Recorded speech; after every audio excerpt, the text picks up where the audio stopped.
Olá, muito boa noite. Vamos para mais um Hangout e de hoje com o tema o alfabeto alemão, ahn, o alfabeto árabe, espanhol, francês, grego, hebraico, inglês, italiano e latim.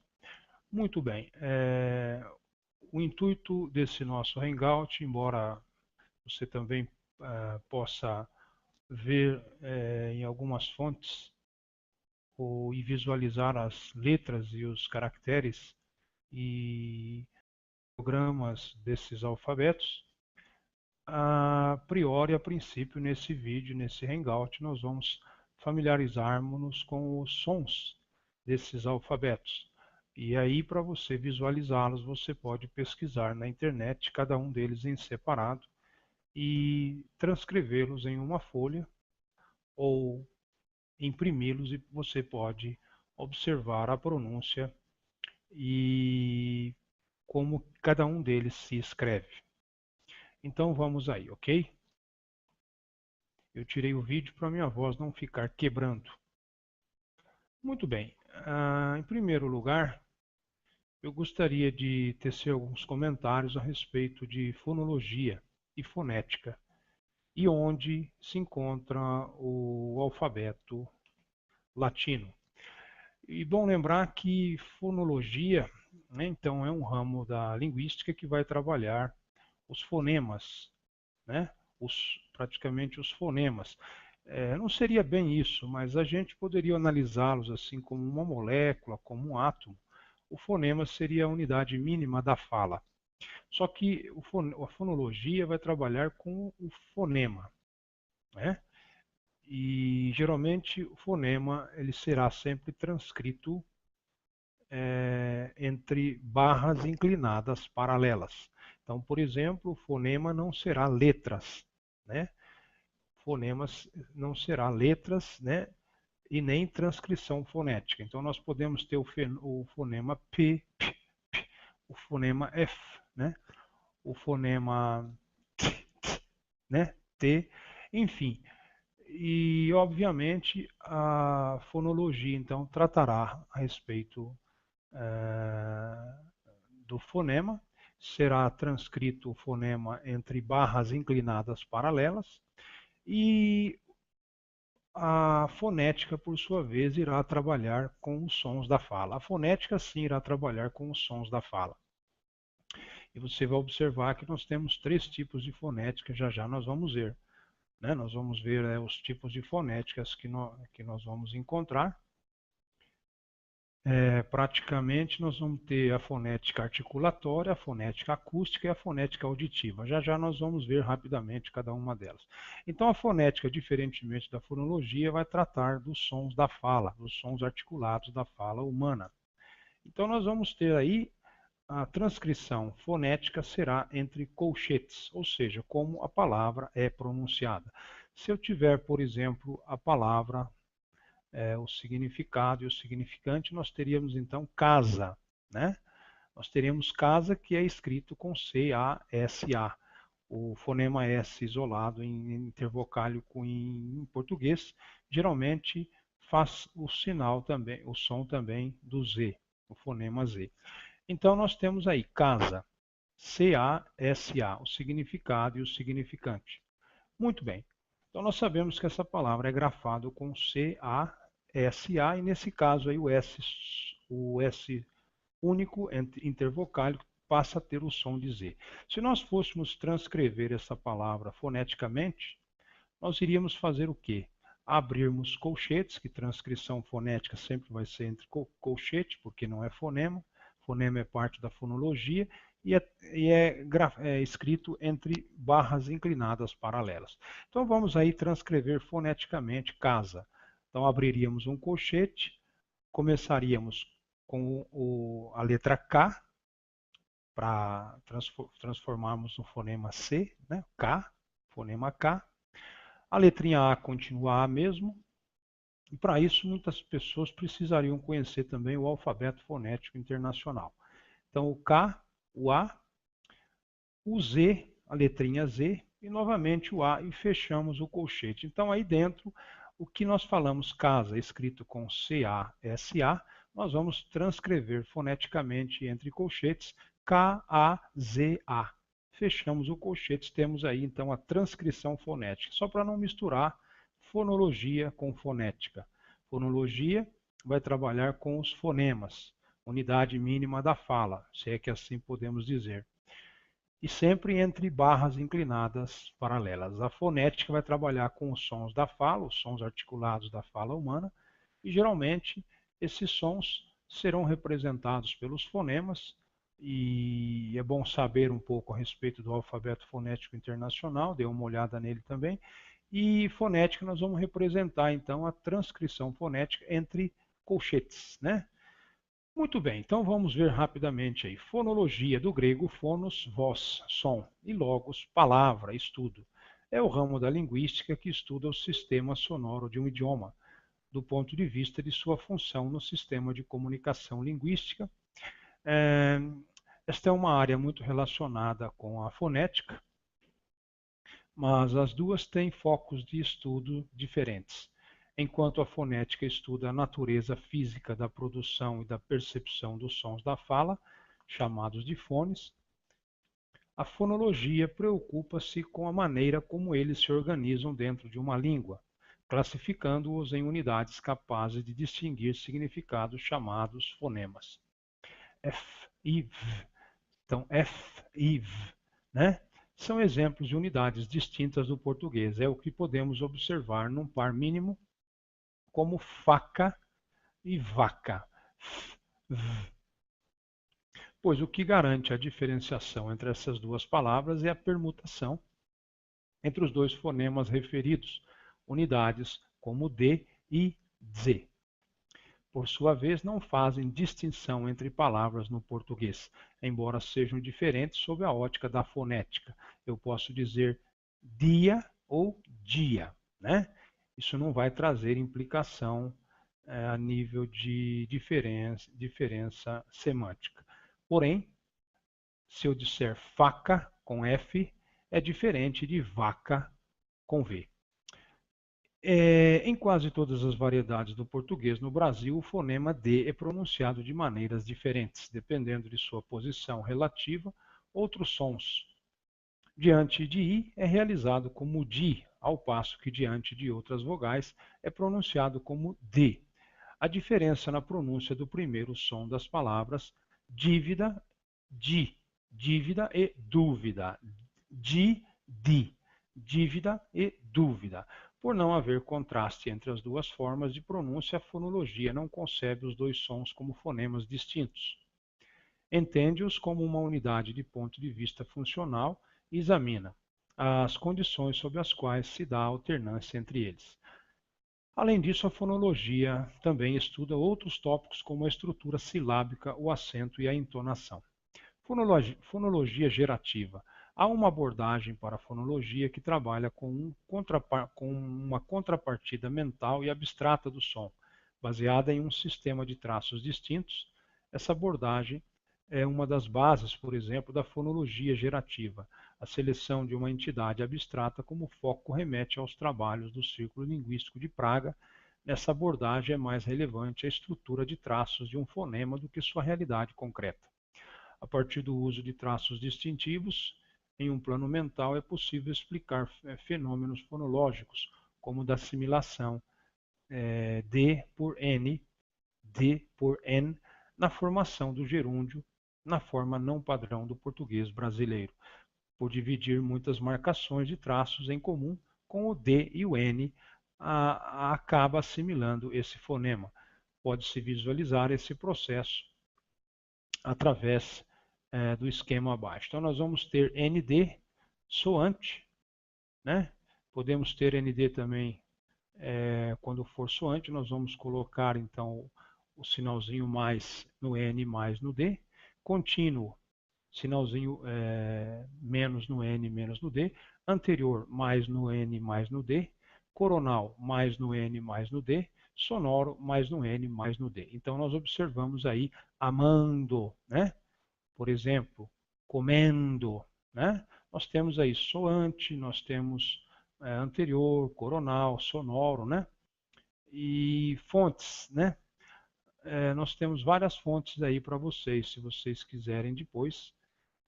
Fonologia gerativa, né?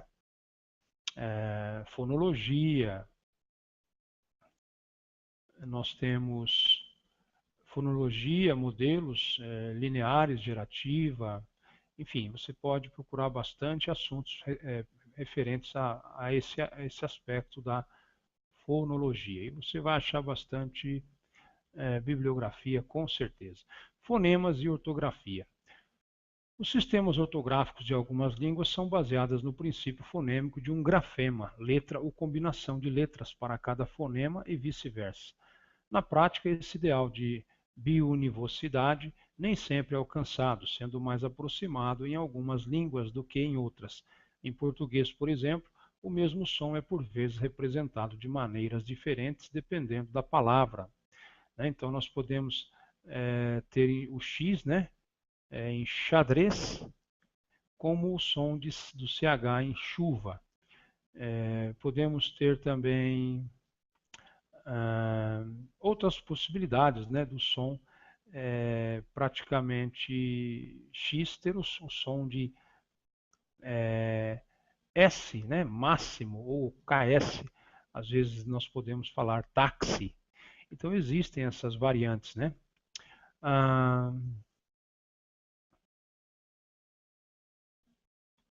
Então existe a possibilidade de uma mesma letra ser usada para fonemas diferentes, né? Muito bem.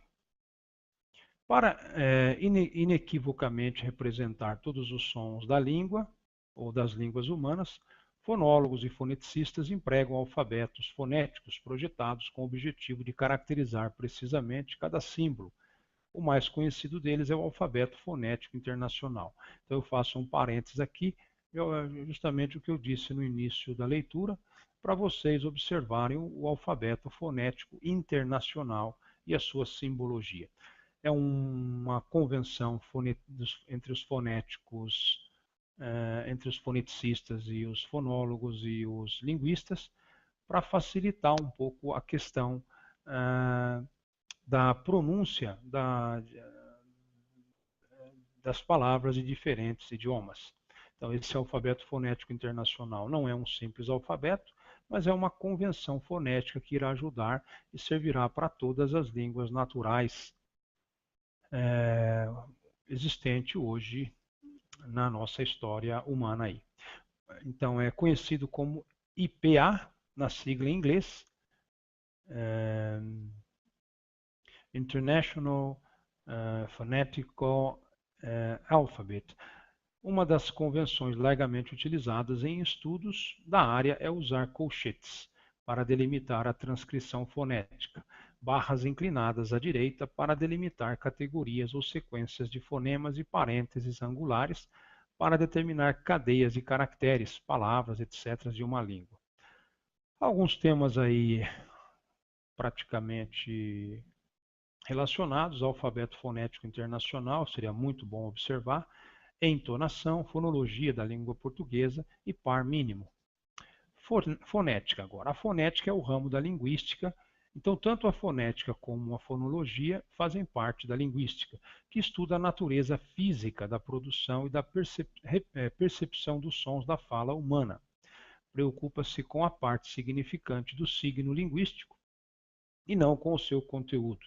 Segundo Borba, subdivide-se em fonética articulatória, estuda como os sons são produzidos, isto é, a posição e a função de cada um dos órgãos do aparelho fonador.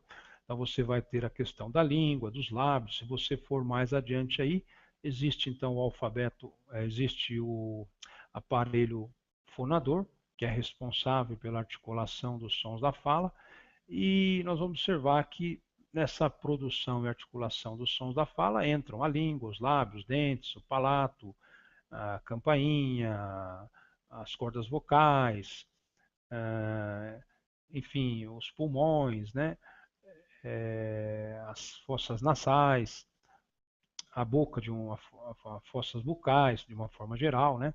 E aí nós vamos ter, geralmente, sons lingodentais, bilabiais, nós vamos ter velar, sons, enfim, fricativas, oclusivas, sons nasais, nós vamos ter sons orais, né? Nós vamos ter consoantes surdas, consoantes sonoras, enfim. Fonética acústica analisa as características físicas dos sons da fala, ou seja, as ondas mecânicas produzidas e a sua percepção auditiva. Outros autores consideram também uma terceira subdivisão. Fonética auditiva estuda os processos que realiza o receptor na recepção e interpretação da onda sonora. A unidade básica de estudo para a fonética é o fone. A fala humana é capaz de produzir inúmeros fones. A forma mais comum de representar os fones pelos linguistas é através do Alfabeto Fonético Internacional, AFI, desenhado pela Associação Internacional de Fonética, IPA. Alguns fones são auditivamente próximos entre si a ponto de se tornarem indistinguíveis. Por exemplo, o som do R duplo, RR, em alguns dialetos do português do Brasil é realizado foneticamente pela consonante fricativa velar surda no alfabeto fonético internacional. Entretanto, essa pode ser substituída pela consoante fricativa glotal surda, que a palavra que nela estiver continuará a ser reconhecida. A esse fenômeno dá-se em fonologia o nome de alofonia. Assim, esses dois símbolos são alófones do R forte em português do Brasil. Quais dois símbolos? A consoante fricativa velar surda, né? E a consoante fricativa glotal surda, que pode representar o RR do Brasil. O nome de alofonia, então, é porque são alófones do RR forte em português do Brasil, um grupo composto de um fone e seus alófones para os falantes de um idioma é denominado fonema. Deve-se ressaltar que a alofonia entre dois fones é relativa, por exemplo, no alemão compõem fonemas separados. O estudo dos fonemas é desenvolvido pela fonologia. A fonologia e a fonética são frequentemente confundidas, porque os conceitos de fone e fonema também geram confusão. Assuntos paralelos.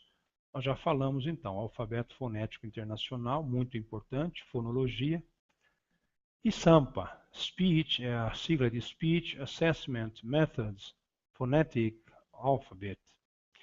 Muito bem, eu gostaria só de tecer um comentário.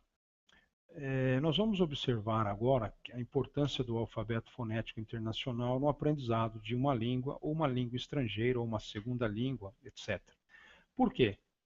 Porque muitas vezes nós não temos determinados fonemas que uma dada língua tem, né, no seu ambiente, na sua região linguística, na sua geolinguística, mas nós temos, por exemplo, o alfabeto fonético e temos o aparelho fonador. Se nós tivermos uma mente normal, um aparelho fonador normal, nós podemos observar que podemos aprender qualquer idioma natural, qualquer idioma humano, uma vez que nós podemos, com exercícios, praticar todos os sons existentes dentro dos grupos de falas humanas. Por isso, a convenção do alfabeto fonético. Nós, no português, um exemplo, não temos o TH, nem o surdo, nem o sonoro, mas isso não impede que nós venhamos a pronunciá-lo. Não talvez perfeitamente como um nativo, mas nós vamos representá-lo e articulá-lo para podermos comunicar na língua inglesa. E onde outros tantos idiomas que esse fonema vem a aparecer. Ele é representado no árabe também, ele é representado no espanhol também. Então nós poderíamos falar o TH do inglês, porque nós temos a ponta da língua, o ápice da língua, nós temos os dentes superiores, e quando então nós articulamos esse som TH, a ponta da língua toca os dois dentes superiores e o ar explode. Então nós temos aí o ponto de articulação do TH, é um linguodental. Então eu posso falar esse TH muito bem, né, em qualquer idioma que ele apareça, no árabe, no espanhol, no inglês. E por outro lado, nós observamos também que o TH no grego e no francês praticamente se tornaram um T. Não existe diferença, né? Então, a importância aí do alfabeto fonético internacional fica a dica. Agora, antes da gente entrar propriamente nos alfabetos, vamos ver aonde ocorrem a incidência de alfabetos derivados do latim. Muitas línguas vernáculas europeias usam símbolos do alfabeto latino como base para seus sistemas de escrita. O alfabeto latino evoluiu lentamente até se adaptar às línguas que usam. Alguns alfabetos derivados do latino são dados abaixo. Então vamos falar aí. A partir do alfabeto latino, nós temos derivação aí e praticamente o uso, né?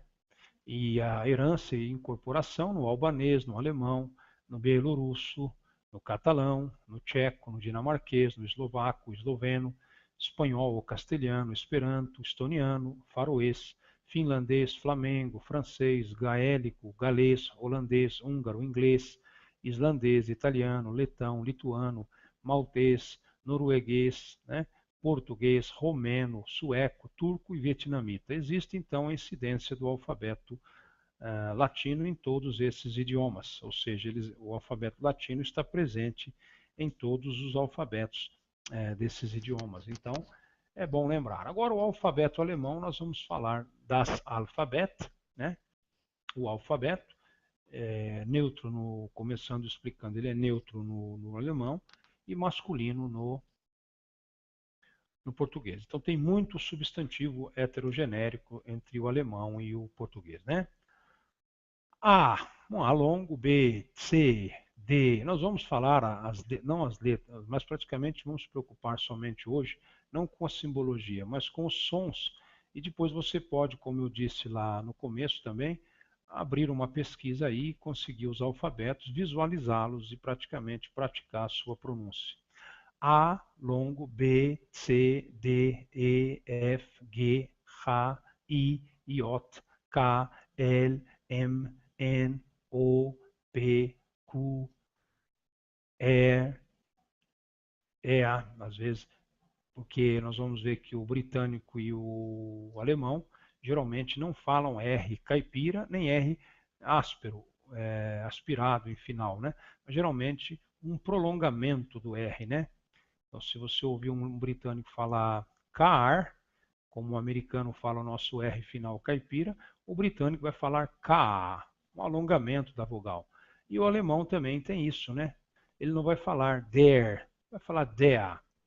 S, T, U, FAU, V. Então o V vai ser FAU e o W vai ser V em alemão.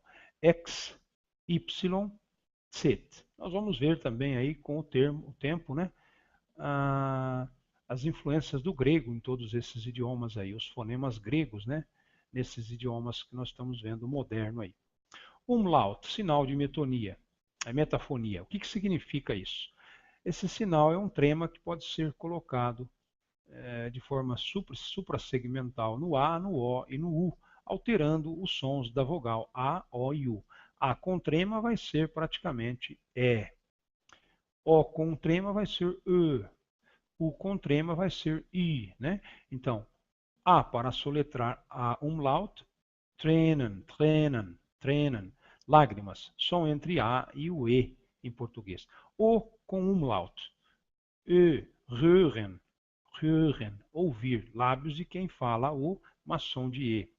U com umlaut, I, brike, brike, ponte, lábios de quem fala U, mas som de I. O Z ou S duplo equivale ao SS, tem leitura de S. Pode aparecer escrito por aí como o B maiúsculo, né? Que representa o SS. Atenção, nem todo SS é escrito com SZ, mas todo SZ equivale ao SS. Alfabeto árabe. Nós vamos ter Aleph, né, nós temos a letra padrão e temos praticamente o nome. Então nós vamos falar aí. Aleph, Aleph equivale ao A. Ba, Ba equivale ao B. Ta, Ta equivale ao T. Sa equivale ao T. Praticamente é grafado com TH, mas equivale ao T.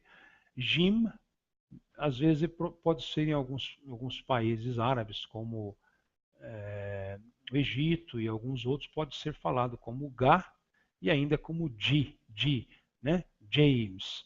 E ele pode ser só o som de J mesmo. Jim, né? O meu nome, por exemplo, Jamal, é grafado com Jim, o Jim, né?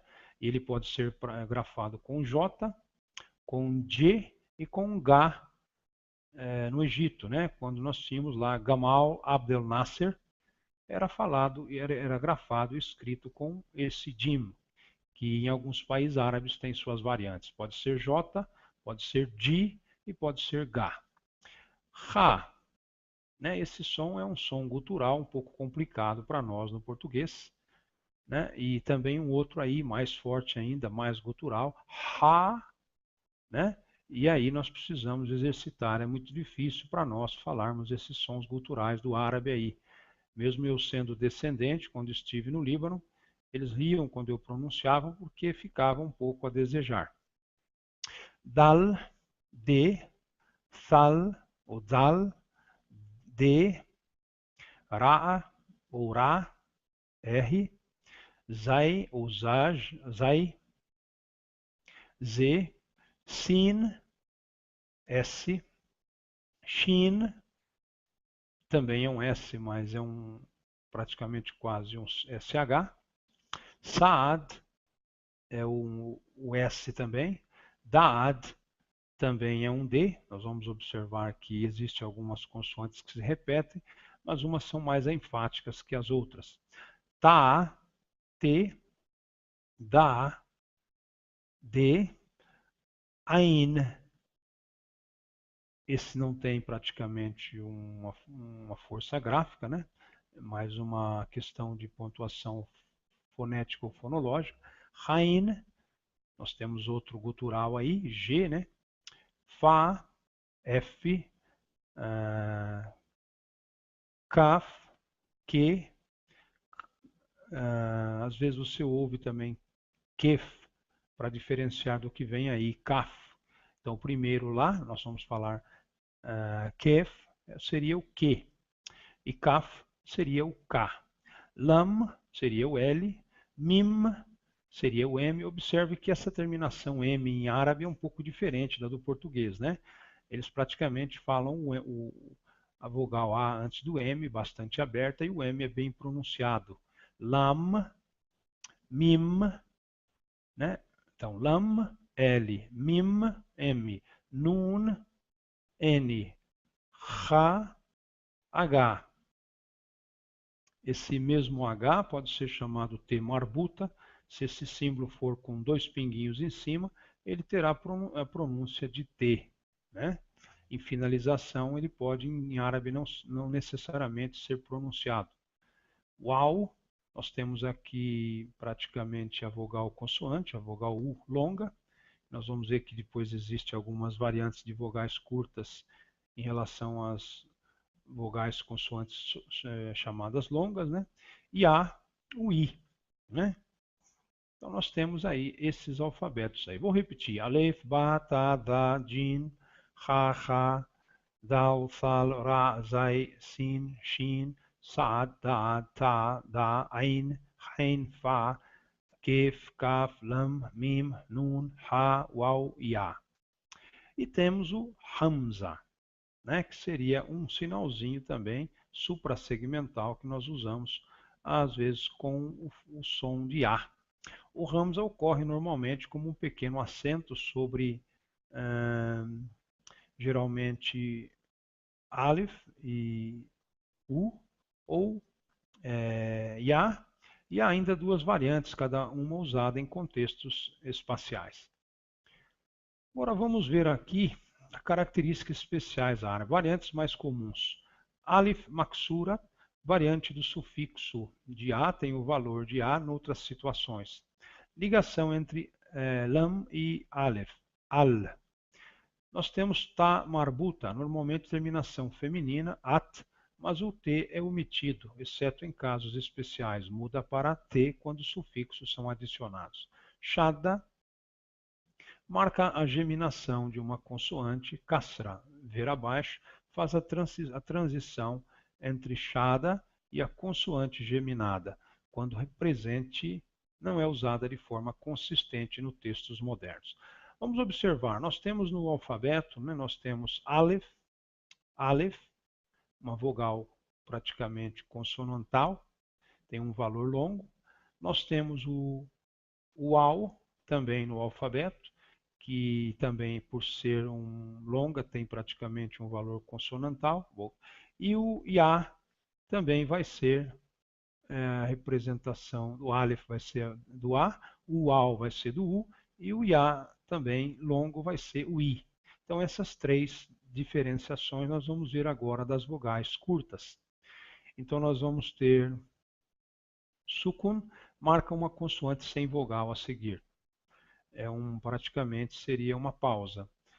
Agora nós temos o caso aí, nós temos então, bastante interessante nós observarmos, nós vamos ter a questão aí do... Deixa eu só pegar para vocês verem aqui.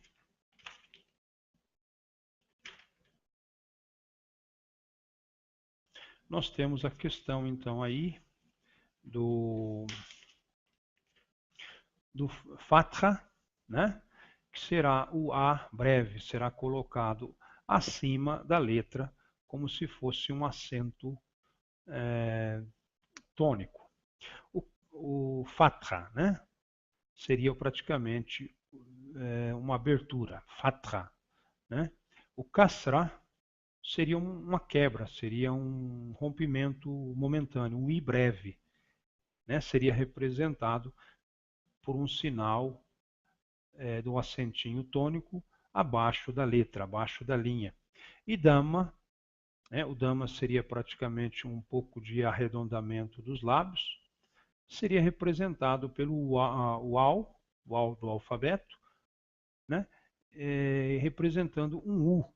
Então, a diferença do Aleph, do Waw, do alfabeto e do Ya é que lá eles são praticamente símbolos dessas vogais longas. E o Fatha, o Kasra e o Dhamma são vogais breves, né? Então nós temos, por exemplo, nós temos também a questão de letras Tanwin, usado para produzir os sufixos an, in e un, respectivamente. Usa-se normalmente em combinação com a. Então seria praticamente dois tracinhos paralelos em cima, né, da letra, nós vamos ter an, né? Se for embaixo, nós vamos ter in, e se for usado com, por exemplo, a e os tracinhos, nós temos an, né? Nós usarmos, por exemplo, os dois tracinhos, nós temos in, e se usarmos com o dois tracinhos, temos un. Usa-se normalmente em combinação com Aleph também, né? Muito bem, o alfabeto árabe ele tem umas características que se tornam um pouco mais difíceis para nós aprendermos, mas temos que nos dedicar. Nós temos a letra isolada, e uma vez que o árabe é escrito da direita para a esquerda, né, nós temos uma situação, nós temos letra isolada, nós temos a letra praticamente inicial, temos a mesma letra com ela ter uma forma medial, e temos a mesma letra que terá uma forma inicial, né? Então nós temos algumas letras também em árabe que não se ligam, né? E nós vamos então observar que para cada uma dessas letras que nós falamos aí, existem quatro formas gráficas. Existe a forma isolada, existe a forma inicial, da direita para a esquerda, existe a forma medial, quando ela vem ligada pela direita e pela esquerda, e existe a forma final, quando ela vem ligada somente da direita e termina-se com ela. Mas isso vocês podem visualizar. Também não é um bicho de 7 cabeças, ok? Então, nós vamos agora para o alfabeto espanhol. Nós temos aí A, B, C. Observar que o C em espanhol, na maior parte dos países da América do Sul, os países latinos aí, eles não falam o C com o som do TH nem com o som do C, tá? Do Z, não existe o som Z, mas o Z em espanhol tem o som praticamente do TH do inglês. Então, os países latinos não costumam falar o C com o som do TH, como la Z. Mas a Espanha e os países europeus de fala espanhola geralmente falam o C e o Z com o som do TH. Então, C ou C. Fica a escolha de vocês aí. Mas um ou outro. Não fique usando uma hora um, outra hora outro. O CH para eles tem o fonema de che. Che, né? Nós não temos esse som a não ser quando falamos tia, né? Tia, tia. Nós temos aí uma adaptação do T que passa a ti. D, E. Observando que em espanhol não existe a vogal E e a vogal O, nunca são tônicas, sempre são átonas, né? Então, A, E, I, O, U. Não existe E e O. F, G, H, I, J, K, L, L, L para um L só, L para dois L's, M, N, N, né? O N com o tio em cima aí, O e não O, né?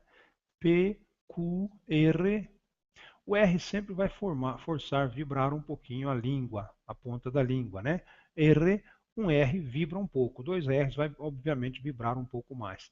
Esse, espanhol não tem dois S e também não tem o fonema Z, né? Então não existe fonema Z. O Z e o C, por sua vez, podem ser pronunciados como TH, mas não existe fonema Z. T, U, UB, U. Nós vamos falar U mesmo. Agora o V nós vamos falar UB. O W nós vamos falar UB doble, ou seja, V duplo, né? X, Y e Z. Então não existe fonema Z em espanhol. Alfabeto francês. Vamos então aí. A, B, C, D, E, F, G, H, I, J, K, L, M, N, O, P, Q, R. O R em francês sempre bem aspirado, como carioca, né? R, R, S, T, U, V, W, X, Y, Z. E vamos observar aqui que existe uma situação. O acento tônico para nós, que é forte, que incide sobre a vogal, para eles esse mesmo acento faz com que a vogal seja pronunciada, principalmente o caso do E, mas não tem tonicidade. O acento para nós, que é crase ou acento fraco, praticamente para eles torna a vogal tônica, a vogal forte, justamente também em cima do E. E quando a vogal não possui acento, praticamente ela não é pronunciada na sua totalidade. Se eu tiver, por exemplo, Jo, J-E, eu vou dizer Jo, né? O E praticamente ele fica meio envolvido e assimilado pela consoante, não é pronunciado na sua íntegra, Jo. Agora, se eu tiver DES, DES com o acento fraco para nós, crase e forte para eles, eles vão ler esse E aí com o som de DE. De. Então, Jo é o E sem acento. Praticamente não é pronunciado na íntegra. Jo, Lo, Co, So. Agora, De, DES com acento fraco para nós é o forte tônico para eles. Então, eu vou pronunciar De. E se eu tiver o acento, por exemplo, forte para nós, que vai ser fraco para eles incidindo em cima do E, simplesmente ela vai ficar um E intermediário do que não é pronunciado e do que é forte. Ela volta a ser pronunciada com o som de E, normalmente, né? Porque esse acento que é forte para nós é fraco para ele, só faz com que a vogal volte a ser pronunciada na íntegra, nem átona, nem tônica. Então, nós vamos ter, por exemplo, aí alguns casos, né? Que nós podemos ver aí o acento fraco sobre o E, principalmente em radical de verbos, né? Então nós podemos observar que esse E volta a ser pronunciado. Então nós temos três formas de E em francês. O que não leva acento, O O que leva acento fraco para nós, forte, praticamente forte nosso, fraco para ele, só faz o EVA aparecer, E quando o acento é fraco para nós e forte para eles, o E é tônico. Então, O, E, E, ok? Sem acento, O. Com acento fraco, E. Com acento forte, E, ok? No, acho que não tem necessidade de falar da nova soletração, la nouvelle épellation. É um sistema novo de soletração, para não confundir vocês, eu não vou falar isso aqui não. Existem algumas ligaduras tipográficas especiais, né? Existem para algumas palavras. Existe a junção no francês que torna para nós um som um pouquinho difícil, que é o O entre o E, como oil, foetus, both. É o O com E, né? OE. E também existe o A com E. Cátera, tenia, ex aico. Então existem diferenças aí e dificuldades para nós que não estamos habituados com esses sons, né? Com essa junção do O com o E, por exemplo, em óleo, em feto, em boi, etc. Tênia, né? De igual. Então, o O com o E e o A com E nos traz um pouco de dificuldade fonética aí, né? Fonológica.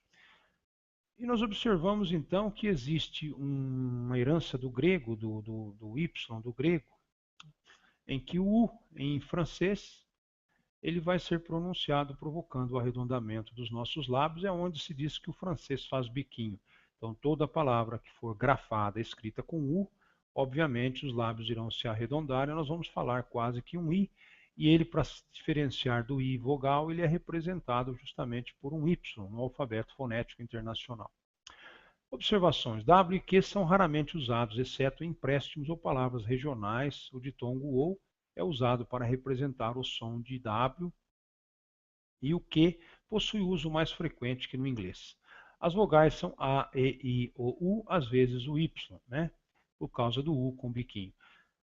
As semivogais são o Y, raramente o W, exceto regionalmente, como por exemplo no francês falado na Bélgica.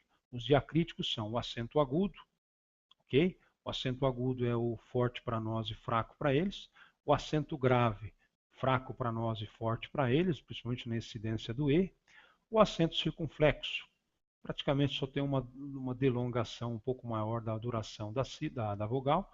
O trema, não tem muita diferenciação. E a cedilha, né? As únicas combinações possíveis são C, E, E, I, né? I, O, U, I. Os diacríticos não exercem qualquer influência na ordem alfabética. O tio, usado apenas sobre o N, é ocasionalmente usado no alfabeto francês em palavras como origem da língua castelhana, que tenham sido incorporados no uso linguístico cotidiano, tais como el niño, etc. Como os demais diacríticos, o tio também não exerce qualquer impacto na ordem do alfabeto francês. Os diacríticos são frequentemente omitidos nas letras maiúsculas, principalmente por razões técnicas e por o senso comum acreditar que não sejam necessárias. Entretanto, a Academia Francesa e o seu equivalente em Quebec, órgão responsáveis pelo idioma, rejeitam essa prática e confirmam que em francês o acento tem valor ortográfico total, exceto para acrônimos, mas não para abreviaturas. Alfabeto grego, nós temos aí alfa, beta, alfa representa o A, beta, o B, né? Gama, o G, delta, o D, epsilon, o E. Né? Não vai confundir com o outro aí, que tem um outro parecido aí, que então seria o Y, ou às vezes pronunciado com Y, o U com som de I do francês, não é isso, né? Para diferenciar do epsilon. Então, epsilon é E. É um E sempre praticamente breve. O alfa vai ser sempre um A longo ou breve, depende da circunstância. O B e o G são consoantes. O delta também é consoante, B, G, D. O epsilon é E sempre breve. O dígama, nós vamos ter o dígama, vai ser praticamente nós vamos ter o caso praticamente do W, é a grafia de 2Vs, né?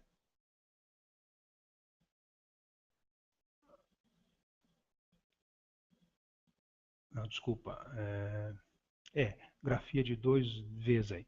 Então dá o W.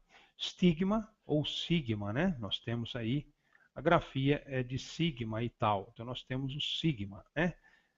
Em francês também não vai ter a pronúncia, o fonema Z. Então nós vamos observar que existe uma forma para o S inicial, S medial, e uma outra forma distinta para o S final em grego.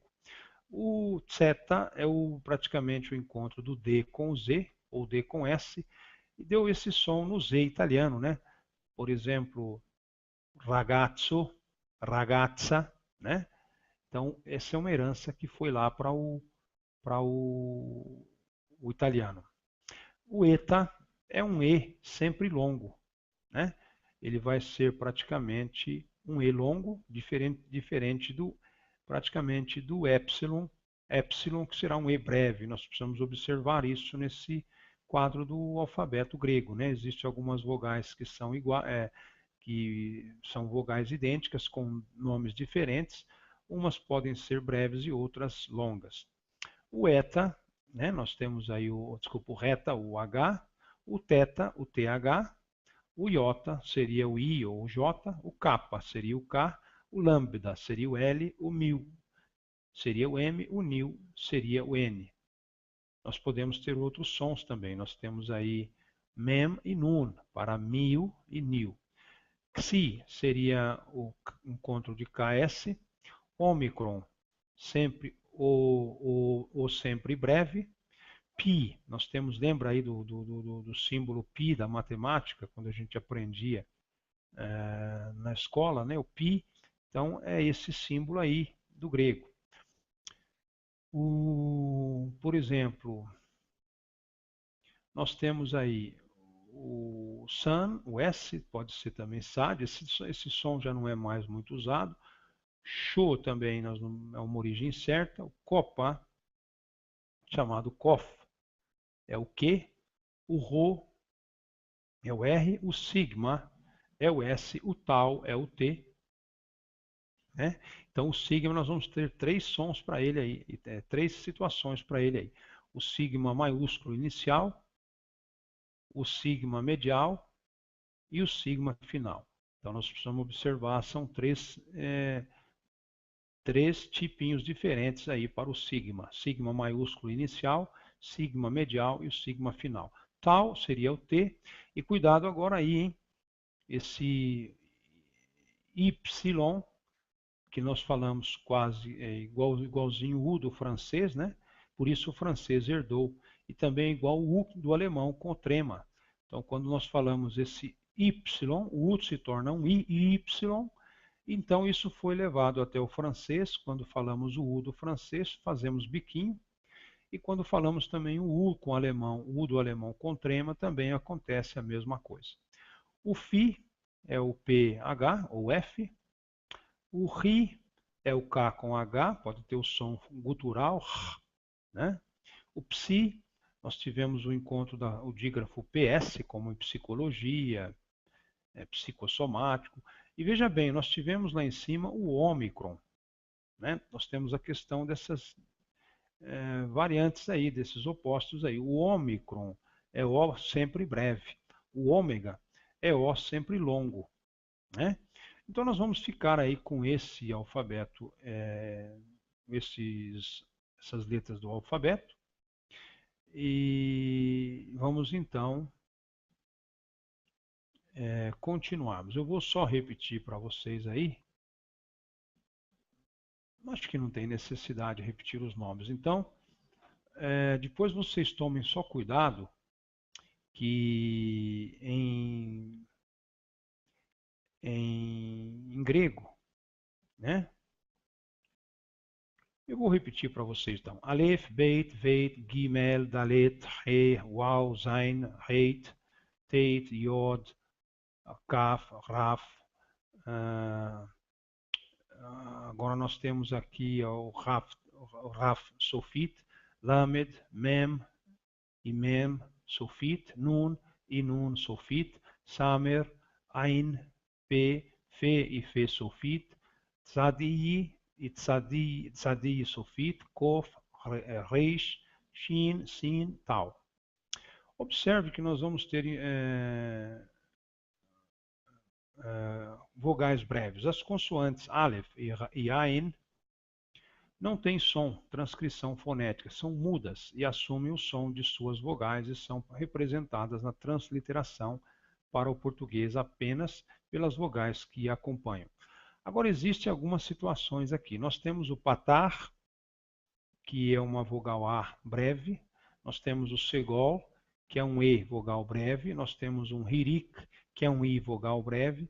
Nós temos um kamas katan, que é um O breve. E nós temos um kubus, que é um U breve.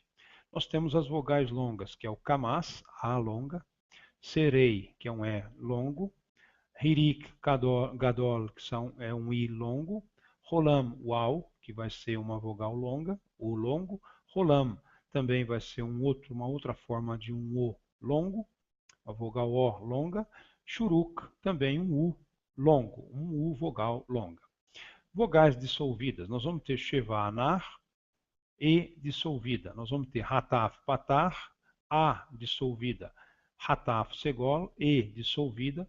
Hataf, Kamas, vogal O dissolvida. Então observem depois aí quando vocês visualizarem, visualizando esse alfabeto em alguma pesquisa, vocês vão poder ter uma maior explicitação e compreensão, vendo e praticamente lendo os seus pronúncia de cada uma de suas letras, ok? Só agora para vocês terem uma familiarização aí com os alfabetos. O alfabeto em inglês agora. O alfabeto em inglês moderno consiste em 26 letras do alfabeto latino. A forma exata das letras impressas varia com o tipo de impressão, especialmente quando escritas no estilo cursivo. Veja os artigos individuais para saber a forma e a origem das letras. Siga as ligações em qualquer das letras maiúsculas acima. História, inglês arcaico. A língua inglesa originalmente foi escrita no alfabeto anglo-saxão, em uso desde o século V. Este alfabeto foi trazido da ilha que hoje corresponde à Inglaterra, juntamente à protoforma da linguagem própria pelo anglo-saxão. Poucos exemplos desta escrita sobreviveram até os dias de hoje, sendo essas, na maioria, inscrições curtas ou fragmentos. O alfabeto latino, introduzido pelos missionários cristãos, começaram a mudar a escrita anglo-saxônica por volta do século VII, embora as duas continuassem coexistindo por algum tempo. A ligação a E foi adotada como letra chamada ash. No inglês arcaico menos antigo, o E o E também apareceu como uma letra distinta denominada ethel. A ligação double V, W para VV estava em uso. No ano 1011, um escritor chamado Birthferth ordenou o alfabeto arcaico inglês em ordem numérica. Ele listou as 24 letras do alfabeto latino primeiro, então 5 letras adicionais depois, inglesas. Inglês moderno. Na ortografia do inglês moderno, as letras Thorn, B, F, D e Wim, P e Yog, Z são obsoletas. Thorn e Et são agora representados por TH. As letras P e D são ainda usadas no islandês. A letra Win foi retirada do inglês no século XIV, quando foi suplantada pelo UU, que corresponde hoje ao W. Yog foi retirada do alfabeto inglês por volta do século XV e foi substituída por GH. As letras U e J, distintas de V e I, foram introduzidas no século XVI. E W assumiu o status de uma letra independente. Hoje em dia, o alfabeto inglês tem 26 letras. A variante minúscula, long, S, a última no inglês moderno. Nomes das letras. A, B, C, D. Então, nada de D, né? De dia, né? Dia. O certo no inglês, eu não sei porque o português tem dia e dia, Mas para o inglês e para o italiano, para o espanhol, vamos falar, para o alemão, vamos falar di e não di, ok? Senão vai ficar um pouco distorcida aí, denegrida, degenerada a tua pronúncia, hein? D, E, F, G, H. Por isso nós temos o J e o G em inglês que tem o fonema D. Então D é D, D é D. A mesma coisa nós vamos ver para a questão do T, né? T de tia para o inglês, alemão, espanhol, italiano e não T de tia, porque esse som de T que nós falamos ti, não serve para esses idiomas. O inglês principalmente, porque T é T e ti é CH. Então precisa tomar muito cuidado. Então eu digo teacher e não teacher. Eu tenho que fazer diferença entre o fonema T e o CH no inglês, principalmente. E utilizar cuidados também com o T e D no alemão, no inglês, no espanhol e no italiano, que diferenciam do português da questão do di, né? E usam mais o di. E a mesma coisa, se distanciam do ti, de tia, e do di, de dia, e usam mais o dia e tia, dt. A H, né, para o H, I, J, K, L, M, N, O, P, Q, R, S, T, U, V, W, X, Y, Z, ou Z. As letras A, E, I ou U são consideradas vogais, as outras são consideradas consoantes. Alfabeto italiano. Pronúncia. Letra, né? E o nome, vamos lá. A, B, T, às vezes K também. D, olha aí, D, não D, hein?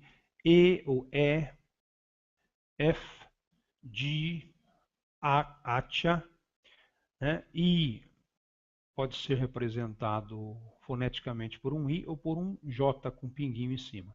L, M, N, O, P, Q, R, S, T e não T, U, T vai ser o C, né? U, VU. Nós podemos falar aqui o Z em espanhol, Z ou Tse. Nós podemos falar zeta ou tseta. Então existe um dialeto aí, né? Pode ter uma variante regionais, dialetos regionais na Itália, que tem muito dialeto por sinal, um país tão pequeno, com tantos dialetos impossíveis, né?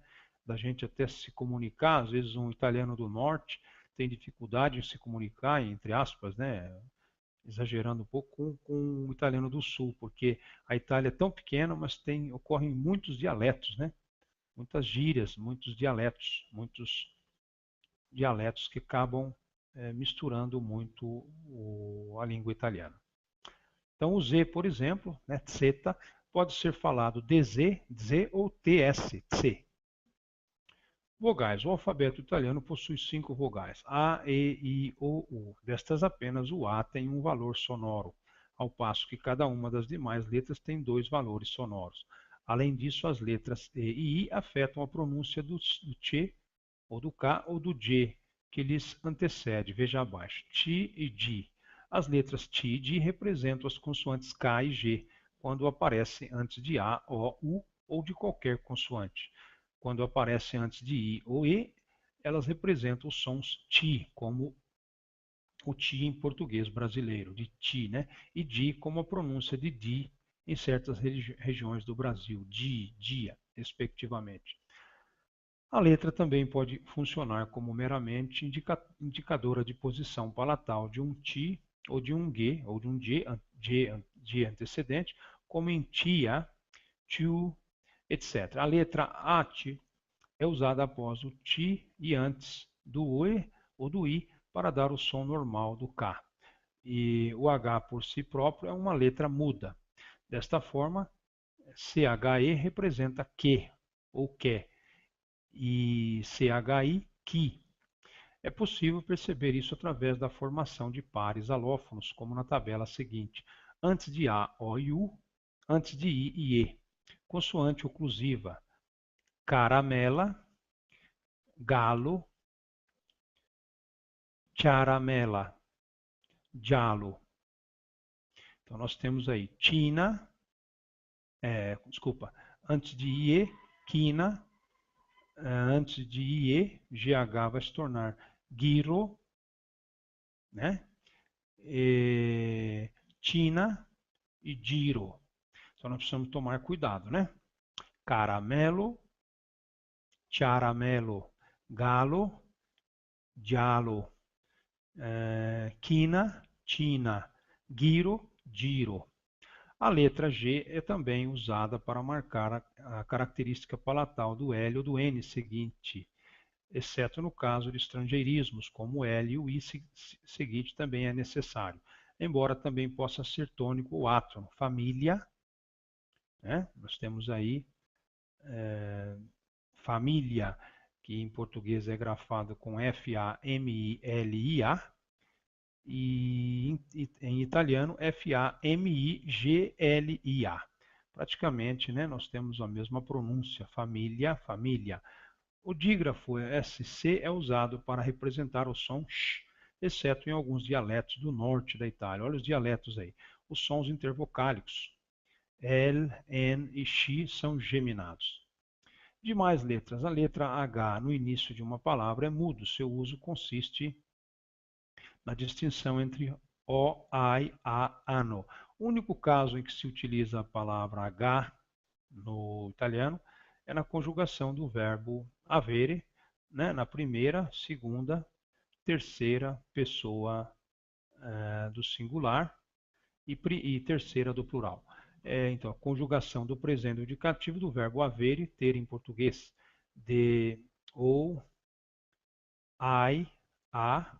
Então, ou é ou, ai é ao, a é para e ano é ano, ano com dois N's, né? Embora elas sejam homófonas. Então, nós temos aí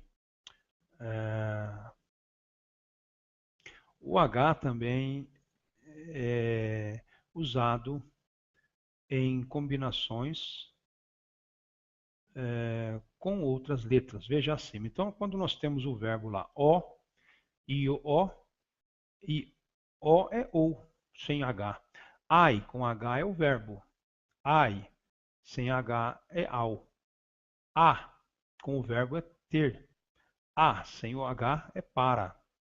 Ano, com o H é o verbo. Ano, sem H é ano. Então, são homófonas essas palavras, né? O H também é usado em combinação com outras letras, né? Mesmo em estrangeirismo, o H também é mudo. Ou nós falamos, por exemplo, overcraft e não hovercraft. A letra Z representa uma consoante alveolar e africada, tanto o som de Z, zanzara, pernilongo, tanto o som de tse, nazione, né, nação, dependendo do contexto, embora também haja variantes com alofonia. Na escrita à mão, algumas pessoas utilizam um Z com um risco para o som de Z. A letra S também é ambígua na sonoridade, pois pode tanto representar o som de S ou de Z. Entretanto, estes dois fonemas têm distribuição complementar em todas as palavras, exceto entre duas vogais na mesma palavra, nas mesmas palavras, e mesmo nessa condição há poucos pares. A letra R pode representar os sons de R, né? As letras J e longa, K, capa, W, vidópia, e X e Y não são consideradas parte do alfabeto padrão da língua italiana, aparecendo somente em estrangeirismos, tais como jeans, whisky, táxi. O X tornou-se uma letra comumente usada em palavras genuinamente italianas através de prefixo extra, né? Mas realmente não existe X também em italiano, né?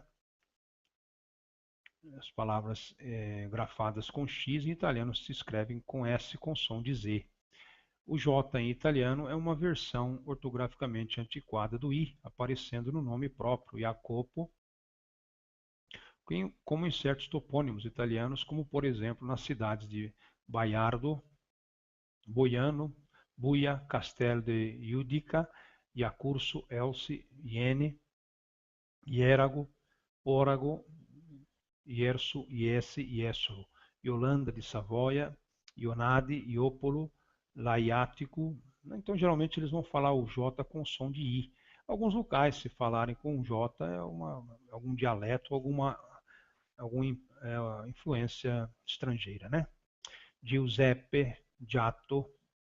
Muito bem. Diacríticos, vamos ver aqui. O acento agudo pode ser usado sobre o O e o O, ou para representar sons fechados quando a tonicidade não é paroxítona. Este uso do acento agudo é obrigatório apenas quando a palavra é oxítona. Em função de o final nunca fechado, O é raramente usado na escrita da língua italiana. O acento grave é usado sobre o O, E e o O quando representam sons abertos. As demais vogais, com exceção do E, têm apenas o acento grave na maioria dos textos. Tanto o acento agudo como o acento grave podem ser usados para distinguir palavras homográficas. Palavras homógrafas. O acento circunflexo pode ser usado para marcar a contração de duas vogais, especialmente dois I. Por exemplo, pode ser usado para diferenciar palavras como gene, genes e gene, gênios. Então, o gene sem acento circunflexo, G-E-N-I, gene, é genes. E o gene, G-E-N-I com circunflexo, gênios. Entretanto, este uso é raro e visto como arcaico. Na língua italiana moderna, prefere-se o uso do acento tônico para marcar essa diferença. Né? Principi significa princípios, se a tonicidade recair no primeiro I. Né? E príncipes, se cair na segunda. Então, príncipe, né? Para distingui-las, pode-se escrever príncipe com circunflexo e príncipe sem circunflexo, princípios e príncipes. Mas isso soa obsoleto, é mais usual se houver risco de ambiguidade. Seguiamo e príncipe della Chiesa. Seguimos o princípio da teologia, ou os teólogos. Pode-se escrever principe, princípios e príncipe, príncipes, né? Com acento no primeiro, no pri, ou com acento no ti, né? Principe, princípios. Príncipe, príncipes. Alfabeto latino, então, nós não vamos falar muita coisa, porque não achei nenhuma fonte que pudesse trabalhar letra por letra. Então, nós temos praticamente o A, B, C, D, E, F, G, H, I, J, K, L, M, N, O, P, Q, R, S, T, U, V, W, X, Y, Z.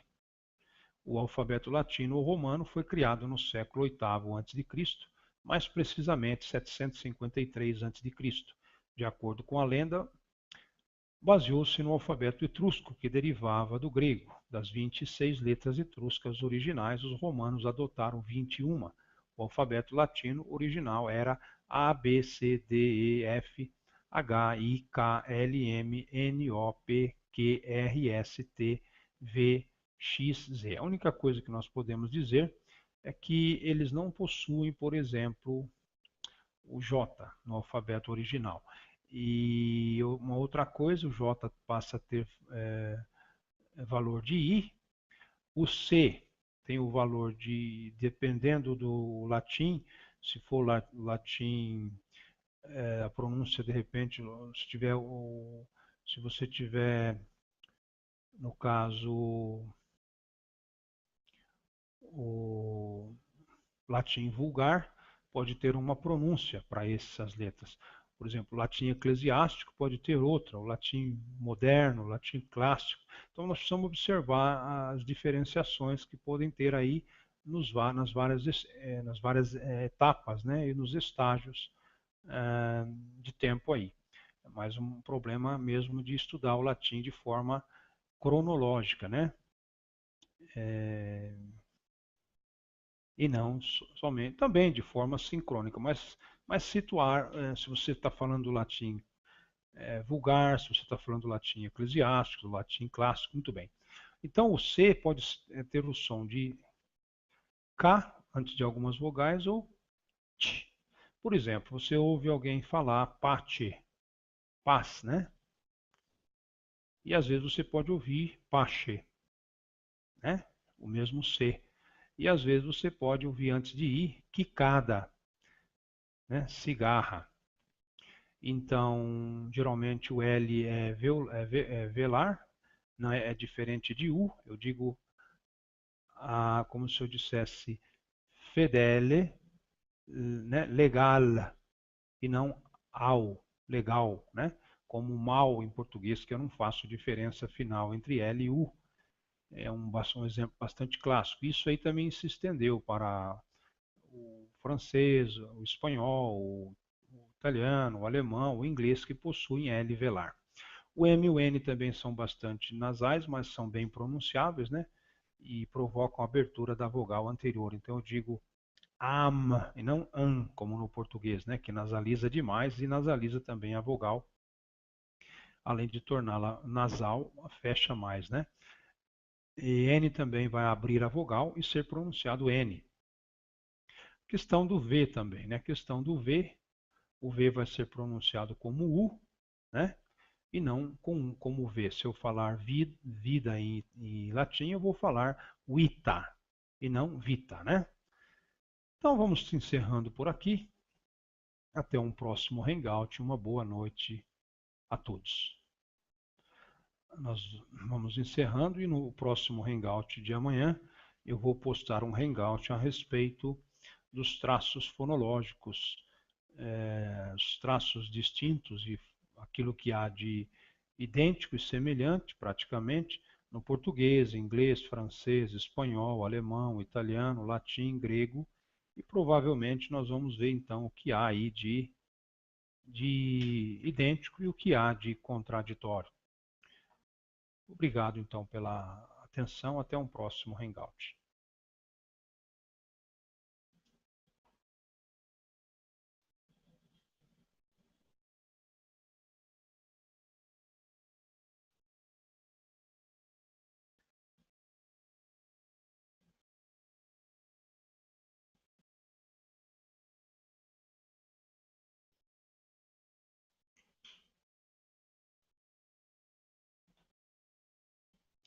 Olá, muito boa noite. Vamos para mais um Hangout e de hoje com o tema o alfabeto alemão,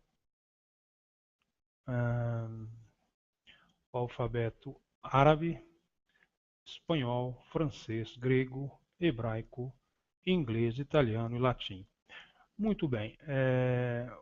O intuito desse nosso Hangout, embora você também possa ver em algumas fontes e visualizar as letras e os caracteres e programas desses alfabetos, a priori, a princípio, nesse vídeo, nesse Hangout, nós vamos familiarizarmos-nos com os sons desses alfabetos. E aí, para você visualizá-los, você pode pesquisar na internet, cada um deles em separado, e transcrevê-los em uma folha ou imprimi-los, e você pode observar a pronúncia e como cada um deles se escreve. Então vamos aí, ok? Eu tirei o vídeo para minha voz não ficar quebrando. Muito bem. Em primeiro lugar, eu gostaria de tecer alguns comentários a respeito de fonologia e fonética e onde se encontra o alfabeto latino. E bom lembrar que fonologia, né, então, é um ramo da linguística que vai trabalhar os fonemas, né? Praticamente os fonemas. Não seria bem isso, mas a gente poderia analisá-los assim como uma molécula, como um átomo. O fonema seria a unidade mínima da fala. Só que a fonologia vai trabalhar com o fonema, né? E geralmente o fonema ele será sempre transcrito entre barras inclinadas paralelas. Então, por exemplo, o fonema não será letras, né? Fonemas não será letras, né? E nem transcrição fonética. Então, nós podemos ter o fonema P, fonema F, né? O fonema né? T, enfim. E, obviamente, a fonologia, então, tratará a respeito do fonema, será transcrito o fonema entre barras inclinadas paralelas, e a fonética, por sua vez, irá trabalhar com os sons da fala. A fonética, sim, irá trabalhar com os sons da fala. E você vai observar que nós temos 3 tipos de fonética, já já nós vamos ver. Né? Nós vamos ver os tipos de fonéticas que nós vamos encontrar. Praticamente nós vamos ter a fonética articulatória, a fonética acústica e a fonética auditiva. Já já nós vamos ver rapidamente cada uma delas. Então a fonética, diferentemente da fonologia, vai tratar dos sons da fala, dos sons articulados da fala humana. Então nós vamos ter aí a transcrição fonética será entre colchetes, ou seja, como a palavra é pronunciada. Se eu tiver, por exemplo, a palavra o significado e o significante, nós teríamos então casa, né? Nós teríamos casa, que é escrito com C-A-S-A. O fonema S isolado em intervocálico em português, geralmente faz o sinal também, o som também do Z, o fonema Z. Então nós temos aí casa, C-A-S-A, o significado e o significante. Muito bem. Então nós sabemos que essa palavra é grafado com C-A-S-A e nesse caso aí o S único intervocálico passa a ter o som de Z. Se nós fôssemos transcrever essa palavra foneticamente, nós iríamos fazer o quê? Abrirmos colchetes, que transcrição fonética sempre vai ser entre colchete, porque não é fonema. Fonema é parte da fonologia e é escrito entre barras inclinadas paralelas. Então vamos aí transcrever foneticamente casa. Então abriríamos um colchete, começaríamos com a letra K, para transformarmos no fonema C, né? K, fonema K. A letrinha A continua A mesmo. E para isso, muitas pessoas precisariam conhecer também o alfabeto fonético internacional. Então, o K, o A, o Z, a letrinha Z, e novamente o A, e fechamos o colchete. Então, aí dentro, o que nós falamos casa, escrito com C-A-S-A, nós vamos transcrever foneticamente entre colchetes K-A-Z-A. Fechamos o colchete, temos aí então a transcrição fonética, só para não misturar fonologia com fonética. Fonologia vai trabalhar com os fonemas, unidade mínima da fala, se é que assim podemos dizer. E sempre entre barras inclinadas paralelas. A fonética vai trabalhar com os sons da fala, os sons articulados da fala humana, e geralmente esses sons serão representados pelos fonemas, e é bom saber um pouco a respeito do alfabeto fonético internacional, dê uma olhada nele também. E fonética nós vamos representar então a transcrição fonética entre colchetes, né? Muito bem, então vamos ver rapidamente aí. Fonologia, do grego fonos, voz, som, e logos, palavra, estudo. É o ramo da linguística que estuda o sistema sonoro de um idioma, do ponto de vista de sua função no sistema de comunicação linguística. Esta é uma área muito relacionada com a fonética, mas as duas têm focos de estudo diferentes. Enquanto a fonética estuda a natureza física da produção e da percepção dos sons da fala, chamados de fones, a fonologia preocupa-se com a maneira como eles se organizam dentro de uma língua, classificando-os em unidades capazes de distinguir significados chamados fonemas. F, I, V. Então, F, I, V, né? São exemplos de unidades distintas do português. É o que podemos observar num par mínimo, como faca e vaca. F, V. Pois o que garante a diferenciação entre essas duas palavras é a permutação entre os dois fonemas referidos, unidades como D e Z. Por sua vez, não fazem distinção entre palavras no português, embora sejam diferentes sob a ótica da fonética. Eu posso dizer dia ou dia, né? Isso não vai trazer implicação a nível de diferença semântica. Porém, Se eu disser faca com F, é diferente de vaca com V. Em quase todas as variedades do português no Brasil, o fonema D é pronunciado de maneiras diferentes, dependendo de sua posição relativa. Outros sons diante de I é realizado como DI, ao passo que diante de outras vogais é pronunciado como D. A diferença na pronúncia do primeiro som das palavras dívida, di, dívida e dúvida, di, di, dívida e dúvida. Por não haver contraste entre as duas formas de pronúncia, a fonologia não concebe os dois sons como fonemas distintos. Entende-os como uma unidade de ponto de vista funcional e examina as condições sob as quais se dá a alternância entre eles. Além disso, a fonologia também estuda outros tópicos como a estrutura silábica, o acento e a entonação. Fonologia gerativa. Há uma abordagem para a fonologia que trabalha com uma contrapartida mental e abstrata do som, baseada em um sistema de traços distintos. Essa abordagem é uma das bases, por exemplo, da fonologia gerativa. A seleção de uma entidade abstrata como foco remete aos trabalhos do Círculo Linguístico de Praga. Nessa abordagem é mais relevante a estrutura de traços de um fonema do que sua realidade concreta. A partir do uso de traços distintivos, em um plano mental é possível explicar fenômenos fonológicos, como da assimilação D por N, D por N, na formação do gerúndio, na forma não padrão do português brasileiro, por dividir muitas marcações de traços em comum com o D e o N, acaba assimilando esse fonema. Pode-se visualizar esse processo através do esquema abaixo. Então, nós vamos ter ND soante, né? Podemos ter ND também quando for soante, nós vamos colocar então o sinalzinho mais no N mais no D, contínuo, sinalzinho menos no N menos no D, anterior mais no N mais no D, coronal mais no N mais no D, sonoro mais no N mais no D. Então nós observamos aí amando, né?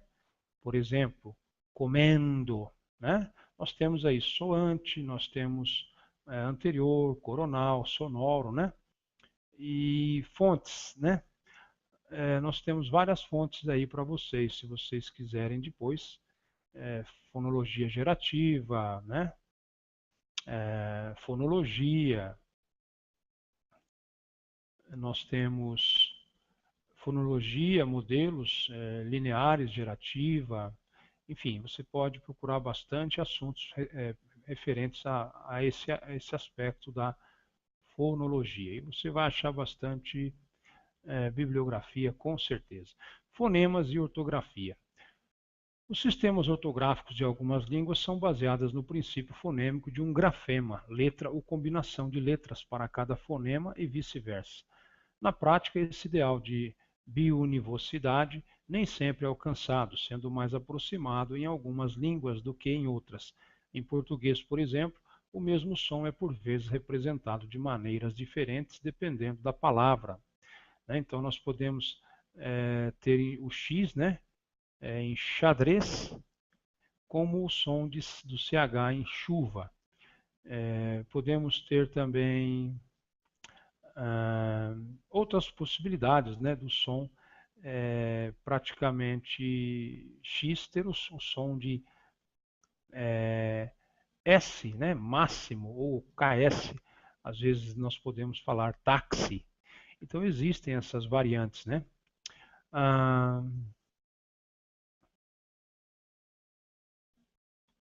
Então existe a possibilidade de uma mesma letra ser usada para fonemas diferentes, né? Muito bem.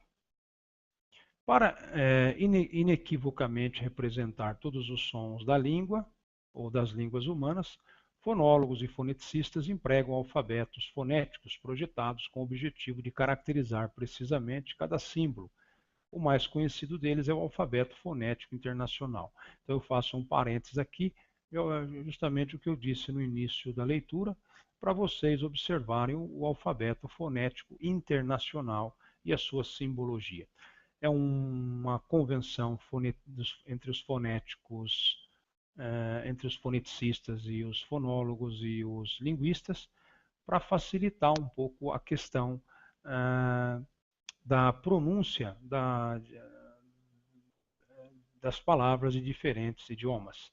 Então, esse alfabeto fonético internacional não é um simples alfabeto, mas é uma convenção fonética que irá ajudar e servirá para todas as línguas naturais existente hoje na nossa história humana aí.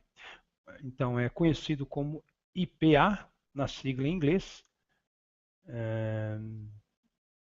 International Phonetical Alphabet.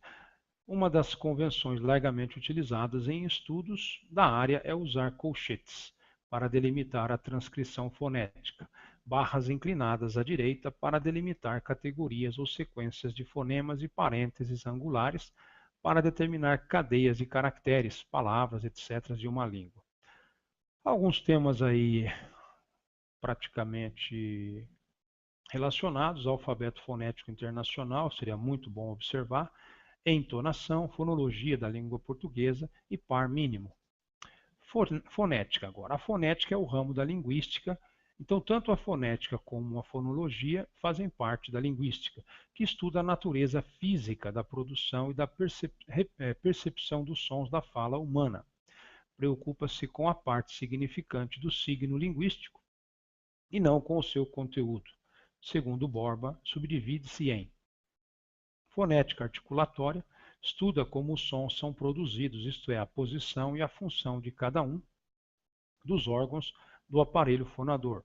Então você vai ter a questão da língua, dos lábios. Se você for mais adiante aí, existe então o alfabeto, existe o